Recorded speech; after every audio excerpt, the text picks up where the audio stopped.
ओम शांति। आज 8 अप्रैल 2021 की मुरली में बाबा ने कहा, मीठे बच्चे, तुम्हें फूल बन सबको सुख देना है। फूल बच्चे मुख से रत्न निकालेंगे। आज की मुरली का प्रश्न है, फूल बनने वाले बच्चों प्रति भगवान की कौन सी ऐसी शिक्षा है जिससे वह सदा खुशबूदार बना रहे। उत्तर, हे मेरे फूल बच्चे, तुम अपने अंदर देखो कि मेरे अंदर कोई आसुरी अवगुण रूपी कांटा तो नहीं है। अगर अंदर कोई कांटा हो तो जैसे दूसरे के अवगुण से नफरत आती है, वैसे अपने आसुरी अवगुण से नफरत करो तो कांटा निकल जाएगा। अपने को देखते रहो। मनसा वाचा कर्मणा ऐसा कोई विकर्म तो नहीं होता है जिसका दंड भोगना पड़े। अब सुनते हैं मुरली विस्तार से। ओम शांति। रूहानी बच्चों प्रति रूहानी बाप बैठ समझाते हैं। इस समय यह रावण राज्य होने के कारण मनुष्य सब है देह अभिमानी, इसलिए उन्हों को जंगल का कांटा कहा जाता है। ये कौन समझाते हैं? बेहद का बाप, जो अब कांटों को फूल बना रहे हैं।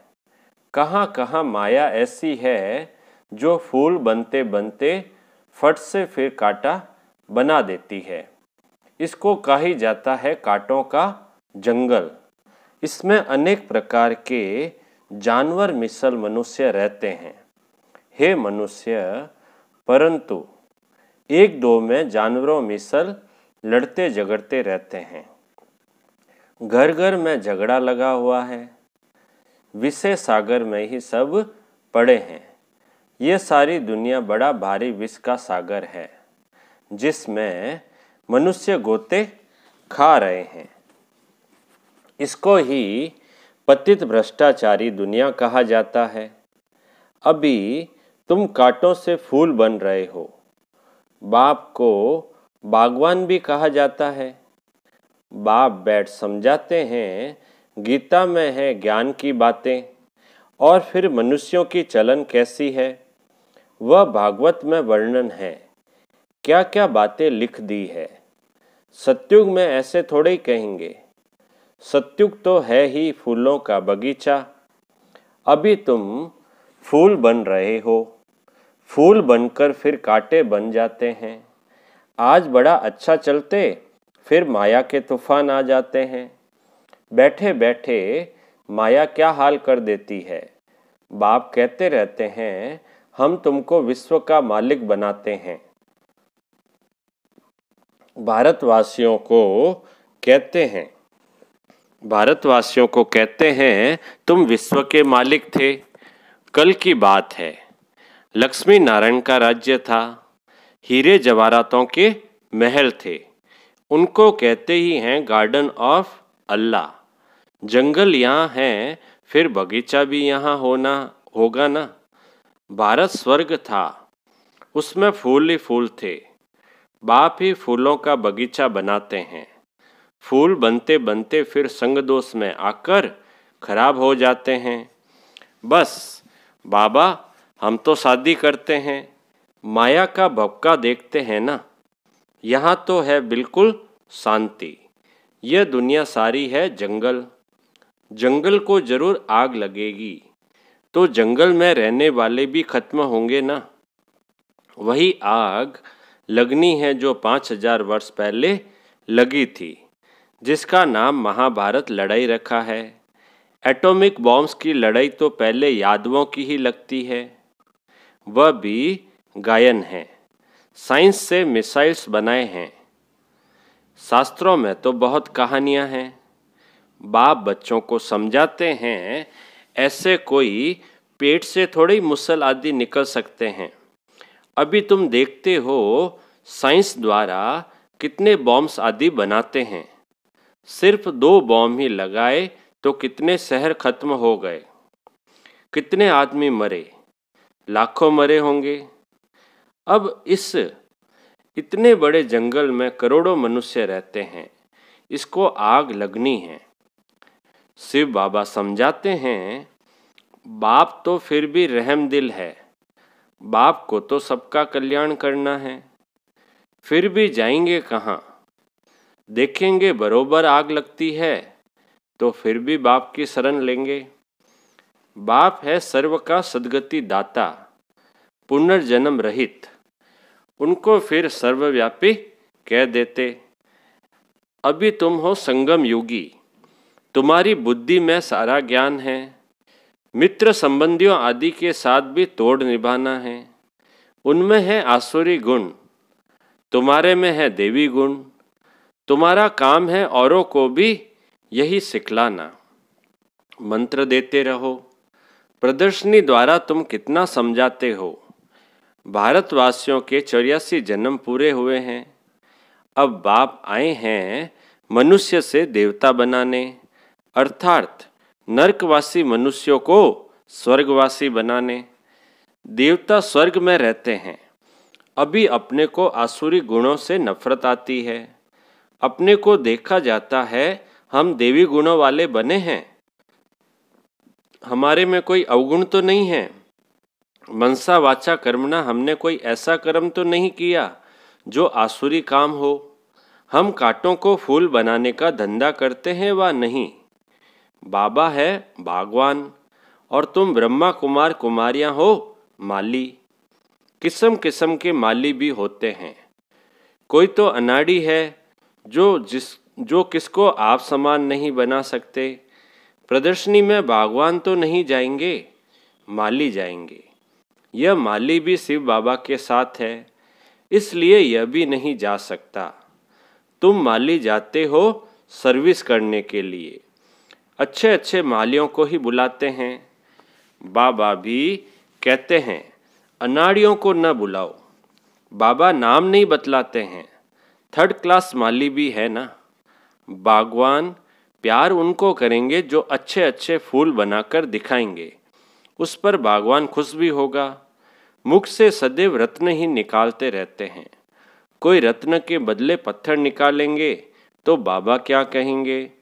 शिव पर अक के फूल भी चढ़ाते हैं ना, तो कोई ऐसे भी चढ़ते हैं ना। चलन तो देखो कैसी है। कांटे भी चढ़ते हैं, चढ़कर फिर जंगल में चले जाते हैं। सतो प्रधान बनने बदले और ही तमो प्रधान बनते जाते हैं। उनकी फिर क्या गति होती है। बाप कहते हैं मैं एक तो निष्कामी हूँ और दूसरा परोपकारी हूँ। परोपकार करता हूँ भारतवासियों पर जो हमारी ग्लानि करते हैं।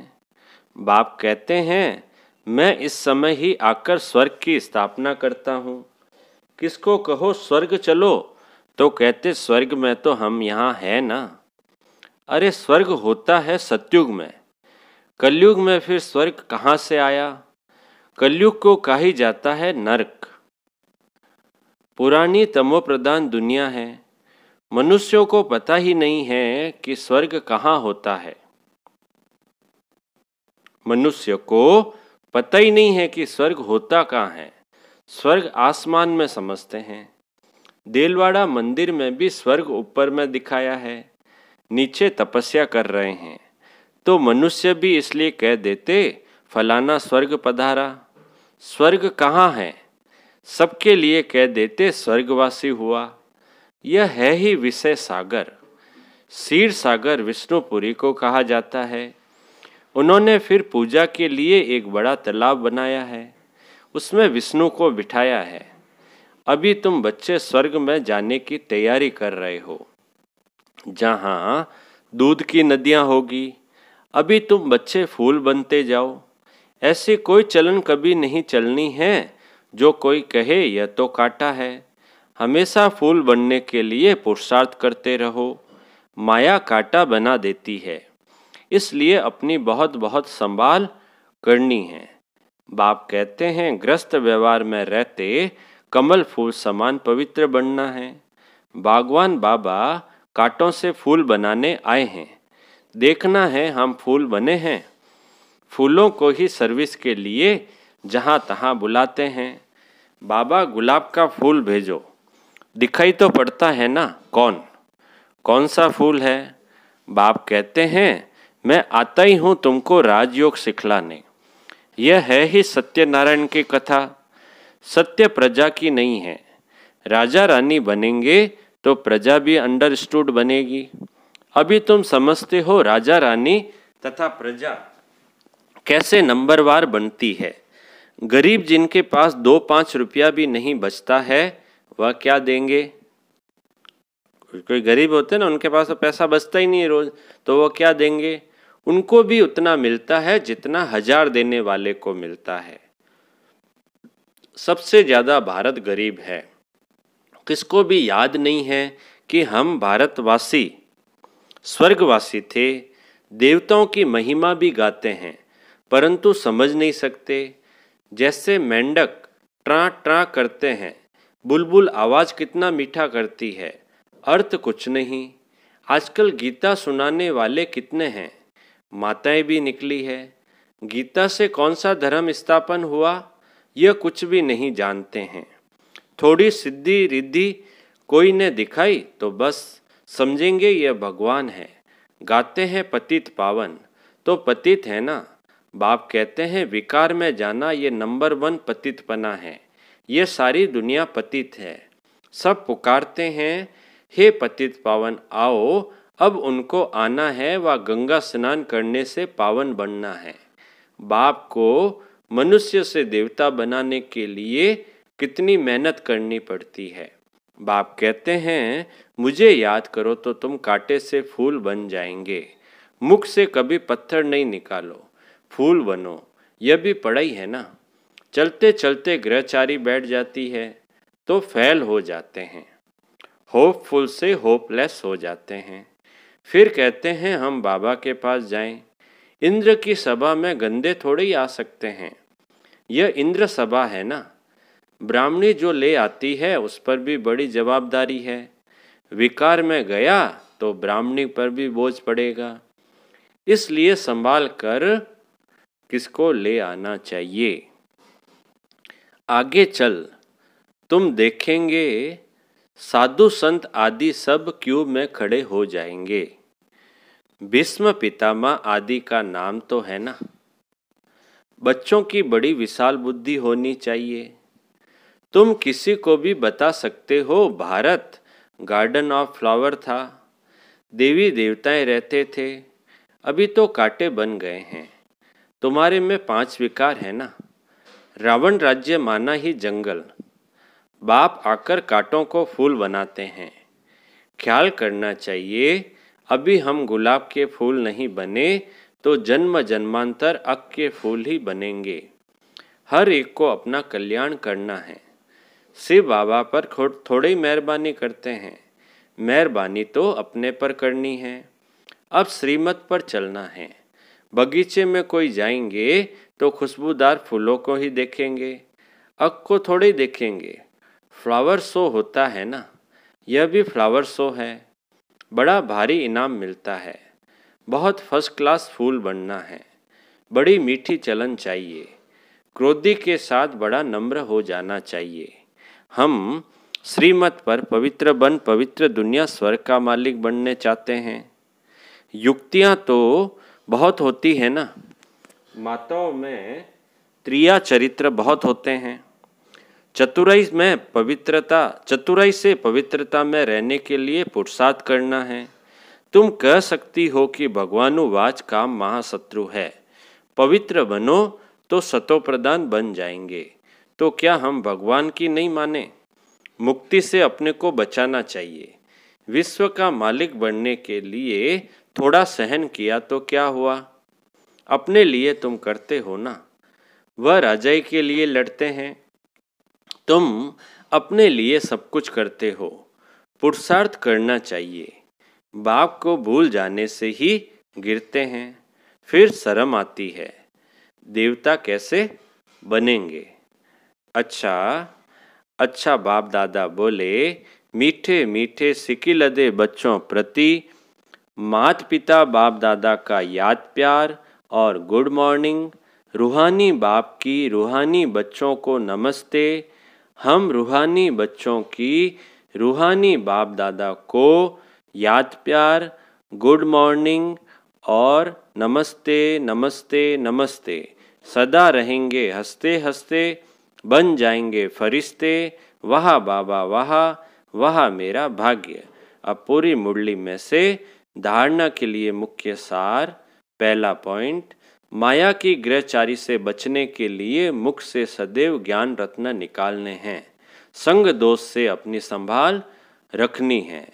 दूसरा पॉइंट है, खुशबूदार फूल बनने के लिए अवगुणों को निकालते जाना है, श्रीमत पर बहुत बहुत नम्र बनना है, काम महाशत्रु से कभी भी हार नहीं खानी है, युक्ति से स्वयं को बचाना है। अब मीठे बाबा का मीठा वरदान, सदा पावरफुल वृत्ति द्वारा बेहद की सेवा में तत्पर रहने वाले हद की बातों से मुक्त भव। सदा पावरफुल वृत्ति द्वारा बेहद की सेवा में तत्पर रहने वाले हद की बातों से मुक्त भव। विस्तार है, जैसे साकार बाप को सेवा के सिवाय कुछ भी दिखाई नहीं देता था, ऐसे आप बच्चे भी अपने पावरफुल वृत्ति द्वारा बेहद की सेवा पर सदा तत्पर रहो, तो हद की बातें स्वतः खत्म हो जाएगी। हद की बातों में समय देना यह भी गुड़ियों का खेल है, जिसमें समय और एनर्जी वेस्ट जाती है। इसलिए छोटी छोटी बातों में समय व जमा की हुई शक्तियाँ व्यर्थ नहीं गवाओ। स्लोगन है, सेवा में सफलता प्राप्त करनी है तो बोल और चाल चलन प्रभावशाली हो। सेवा में सफलता प्राप्त करनी है तो बोल और चाल चलन प्रभावशाली हो। अच्छा, ओम शांति।